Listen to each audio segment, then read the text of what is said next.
Hello guys, welcome back to sociology classes. Today our topic is socio-economic effect of population growth. Okay, sociology second paper BA part 1.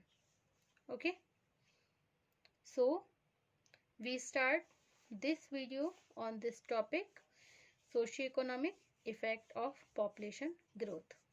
Okay, Bharat में जनसंख्या वृद्धि में पैदा होने वाली समस्याओं अथवा इसके प्रभावों को विभिन्न क्षेत्रों में निम्नांकित रूप से समझा जा सकता है। ओके, जैसे क्या क्या है इसमें जो इफेक्ट है पॉपुलेशन ग्रोथ के। इकोनॉमिक प्रॉब्लम है, फैमिलीज प्रॉब्लम है, सोशल प्रॉब्लम है, ओके, हेल्थ रिलेटेड प्रॉब्लम है और सिटीजन प्रॉब्लम है। ओके, तो this is the all effects of population growth. So we explaining this point by the explanation. Okay, first है आपका economic problem, मतलब आर्थिक समस्याएं। देखिए, आर्थिक विकास का जनसंख्या वृद्धि के जो जनसंख्या वृद्धि है इससे ना एक प्रत्यक्ष संबंध है। ओके, भारत में अति जनसंख्या के कारण अनेक आर्थिक समस्याएं उत्पन्न हुई हैं। नंबर 1, सबसे पहले अधिक जनसंख्या के कारण क्या हुआ, आर्थिक नियोजन से वांछित सफलताएं नहीं मिल पाती। ओके, कोई योजना जितनी जनसंख्या के कारण आर्थिक मतलब जितनी आवश्यकताओं को पूरा करने के लिए बनाई जाती है वह जनसंख्या वृद्धि के कारण कुछ ही समय में असफल होने लगती है। ओके, क्योंकि जनसंख्या वृद्धि इतनी ज़्यादा है कि अगर हम कोई भी योजना बनाते हैं तो वो सक्सेस ही नहीं हो पाती है, इतनी ज़्यादा जनसंख्या वृद्धि है। ठीक है, और सेकंड है जनसंख्या के अनुपात में रोजगार के अवसरों में वृद्धि न हो सकने से हमारे देश में बेरोजगारी एक गंभीर समस्या बन गई है। क्या बन गई है? एक गंभीर समस्या बन गई है। क्यों बन गई है? क्योंकि जनसंख्या बढ़ती जा रही है और रोजगार के अवसरों में वृद्धि होती है तो उससे ज़्यादा तो जनसंख्या बढ़ जाती है। ठीक है, तो हमारे देश में बेरोजगारी भी एक गंभीर समस्या बन गई है। ऐसा अनुमान है कि भारत में आजकल लगभग 39% जनसंख्या निर्धनता की सीमा रेखा के नीचे है और इन व्यक्तियों को इतनी भी सुविधाएं उपलब्ध नहीं हो पाती हैं कि वो अपनी अनिवार्य आवश्यकताओं को भी पूरा करें। फलस्वरूप अधिकांश व्यक्तियों का जीवन स्तर निम्न बना हुआ है। ओके, अब नेक्स्ट है आपका सामाजिक समस्याएं, मतलब सोशल प्रॉब्लम। कौन सी है? Social problem. इसमें क्या है, देखिए, भारत में जो जनसंख्या वृद्धि के कारण है अनेक सामाजिक समस्याओं में भी वृद्धि हुई है। ओके, फर्स्ट जैसे क्या है, सबसे पहले जनसंख्या वृद्धि के फलस्वरूप देश का एक सबसे बड़ा भाग अशिक्षित बना हुआ है। ठीक है, मतलब जनसंख्या वृद्धि के फलस्वरूप देश का सबसे बड़ा भाग कैसा है? अशिक्षित, मतलब ज़्यादा वो पढ़े लिखे नहीं है। इसमें अपने देश में जनसंख्या वृद्धि के कारण लोगों में अशिक्षा की समस्या फैली हुई है। भारत के पास इतने अधिक आर्थिक साधन उपलब्ध नहीं हैं कि संपूर्ण जनसंख्या को वो शिक्षित करे। केवल साक्षरता ही देश के विकास की कसौटी नहीं है। अशिक्षा के कारण लोग ना तो जनसंख्या वृद्धि की हानियों को समझ पाते हैं, ठीक है, और ना ही सामुदायिक कार्यक्रमों में भाग करने के कार्यक्रम जो होते हैं उनमें सहभाग करने के योग्य बन पाते हैं। ओके, तो उसकी वजह से क्या होता है और क्या है नेक्स्ट पॉइंट, देखो, जब जनसंख्या बढ़ेगी तो भारत में अपराध भी बढ़ेंगे, जैसे लूटपाट है, हत्या है, तस्करी है, गबन है, धोखाधड़ी है, जनसंख्या वृद्धि का ही परिणाम है। ओके, अब नेक्स्ट है नगरों में आवास की बढ़ती हुई समस्या। देखिए, मलिन बस्तियों की समस्या जनसंख्या वृद्धि का ही परिणाम है। इन बस्तियों का सामाजिक आर्थिक जीवन पूरे समाज के लिए अभिशाप है। नेक्स्ट क्या है, नैतिक पतन। जनसंख्या वृद्धि के लिए काफी सीमा तक उत्तरदायी है। ओके, साधनों के अभाव में व्यक्ति अनैतिक जीवन के द्वारा भी आजीविका उपार्जित करने के लिए बाध्य हो जाते हैं। अब नेक्स्ट है आपका पारिवारिक समस्या, फैमिलीज प्रॉब्लम। ओके, भारत में पारिवारिक विघटन से संबंधित अधिकांश समस्याएं जनसंख्या वृद्धि का ही दुष्प्रभाव है। रोजगार के अवसरों की कमी के कारण परिवार के सदस्य एक दूसरे में अविश्वास करने लगते हैं।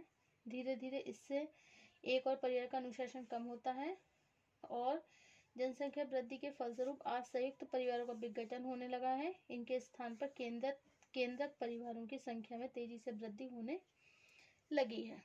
ओके, अब नेक्स्ट है स्वास्थ्य और कुपोषण की समस्या। देखिए, भारत में जनसंख्या वृद्धि का एक सबसे बड़ा दुष्प्रभाव क्या है?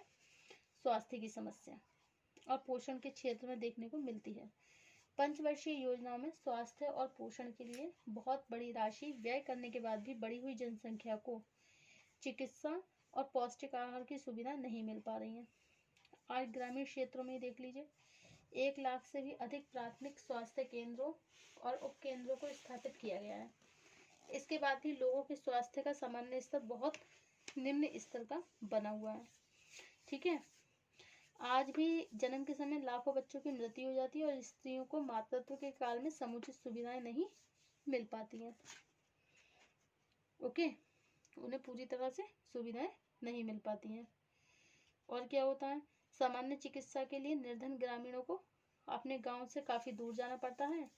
इसी के फलस्वरूप गांव में झाड़ फूंक, अंधविश्वासों को प्रोत्साहन मिलता है। ठीक है, अब नेक्स्ट क्या है आपका?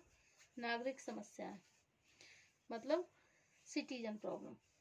नगरीय जीवन से संबंधित अधिकांश समस्याएं आज प्रत्यक्ष या अप्रत्यक्ष रूप से जनसंख्या वृद्धि का परिणाम है। भारत में सभी नगरों के क्षेत्र का विस्तार होने के कारण आज नगरीय जीवन समस्याग्रस्त होता जा रहा है। जनसंख्या की तीव्र वृद्धि के कारण गांव में जो लोग नगरों में आकर अपना समय बिता रहे हैं, ठीक है, लेकिन उन्हें फिर भी पूरी तरह से वो सुविधाएं नहीं मिल पाती हैं जो वो उम्मीद करते हैं। ठीक है, इनमें से अधिकांश लोगों को रहने के लिए झोपड़ी भी नहीं मिल पाती है। ऐसा अनुमान है केवल मुंबई, कोलकाता, चेन्नई, दिल्ली, मद्रास में लगभग 7 लाख लोग ऐसे हैं 7 लाख लोग ऐसे हैं जो रात में फुटपाथ पर सोकर जीवन बिताते हैं। बढ़ती हुई भीड़ और पीने के पानी तक और बिजली का संकट पैदा हो गया है उसकी वजह से। नागरिक सुविधाओं की तेजी से कमी होती जा रही है और सड़कों बस्तियों में होने वाला अतिक्रमण प्रशासन के सामने एक बड़ा संकट बन चुका है। ओके,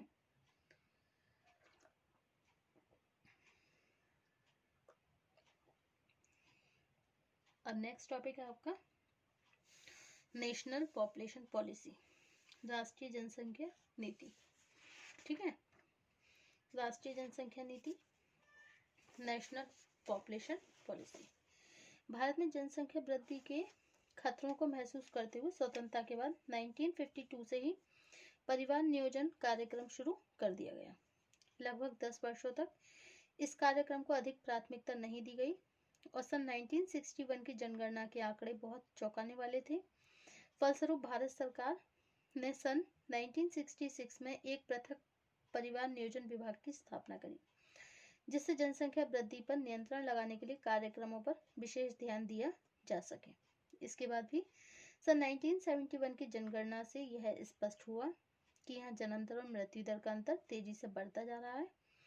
इस दशा में यदि जनसंख्या वृद्धि को रोकने के लिए कोई प्रभावी कदम नहीं उठाए गए तो विकास से संबंधित सभी प्रयत्न असफल हो सकते हैं। फलस्वरूप अप्रैल 1976 में पहली बार एक व्यवस्थित राष्ट्रीय जनसंख्या नीति घोषित की गई और इस नीति की विशेषताएं एवं लक्ष्य भी इस प्रकार से है। ठीक है, नीति की कुछ विशेषताएं और कुछ लक्ष्य भी। नंबर 1 है परिवार कल्याण से संबंधित सभी तरह की सेवाओं की निःशुल्क व्यवस्था करना। नंबर 2 माता तथा बच्चों के स्वास्थ्य संबंधी कार्यक्रमों को विशेष महत्व प्रदान करना। नंबर 3 है औपचारिक अनौपचारिक माध्यमों के द्वारा स्त्रियों के शैक्षणिक स्तर में सुधार करना। नंबर 4 लड़कियों के विवाह की न्यूनतम आयु 18 वर्ष तथा लड़कों के विवाह की न्यूनतम आयु 21 वर्ष तो होनी चाहिए। सन 19 नंबर 5 है आपका सन 1971 की जनगणना के आंकड़ों के आधार पर विभिन्न राज्यों को केंद्रीय सहायता और आर्थिक अनुदान प्रदान करना। नेक्स्ट पॉइंट, नेक्स्ट है जनसंख्या से संबंधित शिक्षा पर अधिक ध्यान देना। ओके, नेक्स्ट है परिवार कल्याण कार्यक्रम को बढ़ावा देना। आगे है परिवार कल्याण कार्यक्रम के लिए सरकार अथवा मान्यता प्राप्त स्वयं सेवी संगठनों को व्यक्तियों द्वारा दी जाने वाली आर्थिक सहायता को आयकर से मुक्त कर देना। और नेक्स्ट, राज्यों में परिवार कल्याण कार्यक्रम को सावधानी पूर्वक लागू करना और केंद्रीय मंत्रिमंडल द्वारा विकास की समीक्षा करना। ओके, इस नीति के लागू होने से भारत में आपातकाल इमरजेंसी की घोषणा भी की जा चुकी थी, वो भी शुरू की जा चुकी थी। फलस्वरूप उन सभी दंपत्तियों को लक्ष्य दंपत्ति घोषित कर दिया गया जिनके 3 संतानें थी तथा जिनमें पति या पत्नी की आयु 40 वर्ष से कम थी। ऐसे सभी दंपत्तियों के लिए बंध्यकरण करवाना अनिवार्य कर दिया गया। इस नियम का उल्लंघन करने वाले सरकारी तथा अर्ध सरकारी कर्मचारियों की वेतन वृद्धि रोक दी गई। इससे उत्पीड़न की घटनाओं में वृद्धि हुई। केवल वर्ष 1976 से 77 में 82.6 लाख व्यक्तियों का बंध्यकरण कर दिया गया। इस दशा ने जनसाधारण में व्यापक असंतोष को जन्म दिया और तत्कालीन सरकार के प्रति बढ़ते हुए विरोध के कारण सन 1978 में पहली बार भारत में गैर कांग्रेसी सरकार के प्रति बढ़ते हुए विरोध के कारण सन 1978 में पहली बार भारत में गैर कांग्रेस सरकार बनी। ओके, अब ऐसा अनुमान है कि भारत में परिवार कल्याण कार्यक्रम के द्वारा जनसंख्या वृद्धि पर रोक लगाने के लिए जो भी प्रयत्न किए गए हैं उनके फलस्वरूप अब तक लगभग 17 करोड़ अतिरिक्त बच्चों के जन्म को रोकना संभव हो सका। ओके, अधिकांश व्यक्तियों का जीवन स्तर बहुत निम्न होने के कारण जन्म दर को आशा के अनुकूल कम करने में सफलता भी नहीं मिल सकी। ओके, अब जनसंख्या वृद्धि को रोकने के सुझाव कौन कौन से? देखिए, शिक्षा का प्रसार है, विवाह की आयु में वृद्धि है, परिवार नियोजन को प्रोत्साहन है, एक विवाह की अनिवार्यता है और स्वयं सेवी संगठनों को सहायता है और आप्रवास परन नियंत्रण है। ओके, जनसंख्या वृद्धि के कारण आर्थिक विकास की दर बहुत कम है। इस प्रकार जनसंख्या वृद्धि पर नियंत्रण रखे बिना हम विकास के लक्ष्य को प्राप्त नहीं कर सकते। Okay, thank you for watching my YouTube channel, thank you so much. और नेक्स्ट हमारा चैप्टर होगा chapter 8 cultural and ethnic diversity, language and caste. Okay.